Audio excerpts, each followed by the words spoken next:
Class চতুর্থ শ্রেণীর প্রশ্নবিচিত্রার ১ নম্বর school Arambagh girls junior basic school. আমরা এখন সমাধান করব। ১-এর দাগের প্রশ্ন রয়েছে, নিচের প্রশ্নগুলির একটি বাক্যে উত্তর দাও। কয়ের প্রশ্ন রয়েছে, শোভারামী ছাত্র পদ্যটি কে লিখেছিলেন? উত্তর হবে সুনির্মল বসু। সুনির্মল বসু। পরের প্রশ্ন দেখো, বনভোজন কবিতায় কে মিছিমিছি গিন্নি সেজেছিল? উত্তর হবে নুরু। দন্তে ন হ্রস্ব উ রয় হ্রস্ব উ।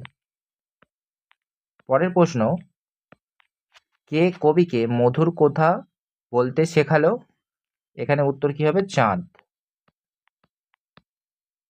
চয়চন্দ্রবিন্দু আকার দ। ২-এর দাগের প্রশ্ন রয়েছে, শূন্যস্থান পূরণ করো। শূন্যস্থান পূরণ করো। কয়ের প্রশ্ন রয়েছে, একদা বাঘের গোলায় ফুটেছিল ড্যাশ। শূন্যস্থান পূরণে লিখবে অস্থি।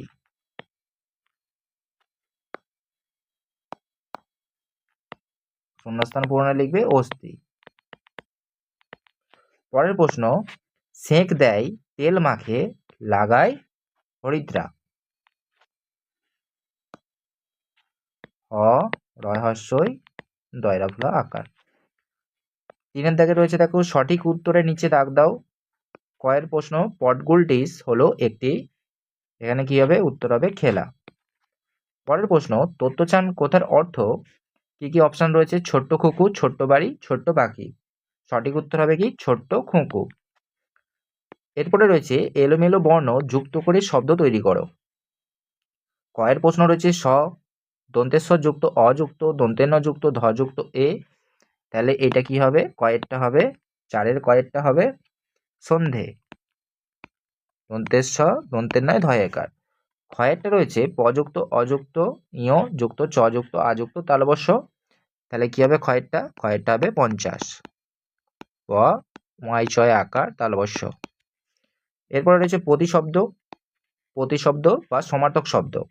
কয়েকটা রয়েছে সূর্য। সূর্য শব্দের অর্থ কি? লিখবে রবি। র বয় হ্রস্বই। কয়েকটা রয়েছে চড়ুইভাতি। চড়ুইভাতি শব্দের অর্থ কি? বনভোজন।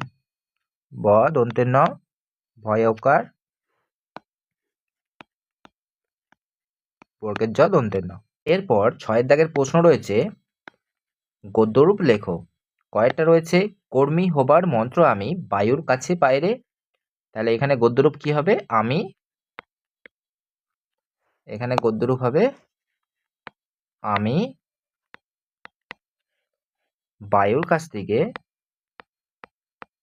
বায়ুর কাছ থেকে কর্মী হবার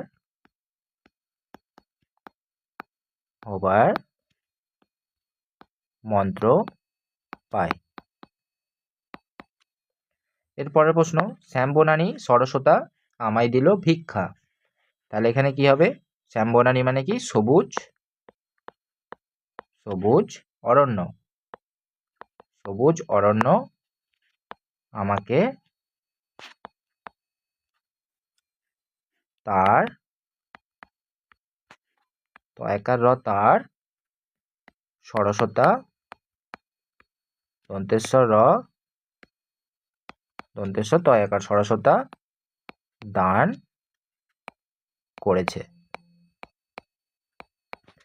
এরপরে ৭-এর দাগে রয়েছে, নিচের প্রশ্নগুলি যথাযথ উত্তর দাও। কয়ের প্রশ্ন, ত বর্গের বর্ণগুলি লেখো। তাহলে ত বর্ণের বর্ণগুলি কি হবে? ত, থ, ত, থ, দ, ধ, দন্তের ন। এরপরে রয়েছে, স্পর্শবর্ণ কাকে বলে? আমি এখানটা করে দিচ্ছি ৭-এর ক। স্পর্শবর্ণ কাকে বলে? ক থেকে ম পর্যন্ত ২৫টি বর্ণ উচ্চারণ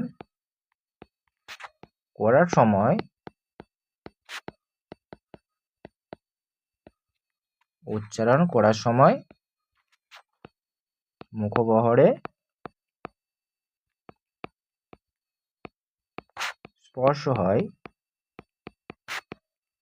তাই এই 25টি বর্ণকে স্পর্শবর্ণ বলে।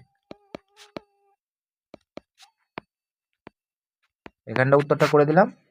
এরপরে রয়েছে ছেলেবেলার দিনগুলি গদ্যটি কার লেখা? এখানে ছেলেবেলার দিনগুলি গদ্যটা কার লেখা? পুনলতা চক্রবর্তী। প্রথমের উত্তরটা হয়ে গেল। এবারে বলছে লেখিকা জেঠামশাই কেমন ধরনের মানুষ ছিলেন? তিনি কিরকম মানুষ ছিলেন? তিনি ছিলেন গম্ভীর মানুষ, গম্ভীর এবং রাগী ছিলেন,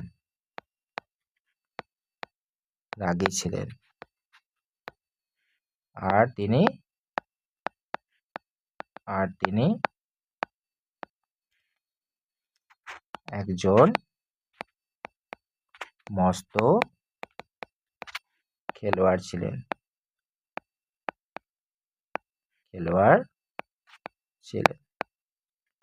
হয়ে গেল তাহলে 1 নম্বর স্কুলটা।